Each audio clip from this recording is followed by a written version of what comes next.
বাংলাদেশ জামাত ইসলামীর দেশব্যাপী বিক্ষোভ চলছে জেলা এবং উপজেলা পর্যায়ে। 5 দফা দাবি আদায়ের লক্ষ্যে বাংলাদেশ জামাত ইসলামীর আজকে এই বিক্ষোভ মিছিলের আয়োজন।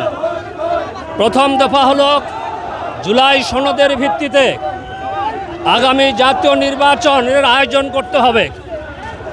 2 নম্বর হলো আগামী নির্বাচন হবে পিআর পদ্ধতির ভিত্তিতে। 3 নম্বর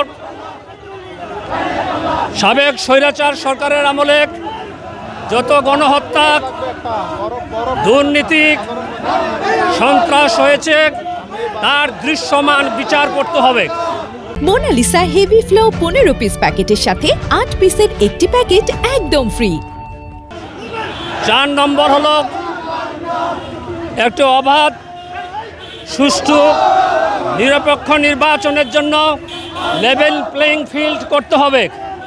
5 নম্বর হলো আগামী নির্বাচনের আগেই সাবেক সরকারের অর্থাৎ ফ্যাসিবাদী ও স্বৈরাচার সরকারের দোসর জাতীয় পার্টি এবং 14 দলের রাজনীতি নিষিদ্ধ করতে হবে। আমাদের প্রথম দফা হচ্ছে পূর্ণাঙ্গ ভিত্তিতে জুলাই সনদ ঘোষণা করতে হবে। দ্বিতীয়ত হচ্ছে যে দৃশ্যত বিচার আমরা দেখতে চেয়েছিলাম ফ্যাসিস্ট বিগত সরকারের, সেই বিচার নির্বাচনের আগেই করতে হবে। তৃতীয়ত হচ্ছে যে লেভেল প্লেয়িং ফিল্ড এখন পর্যন্ত তৈরি হয়েছে বলে আমরা দৃশ্যমান দেখছি না।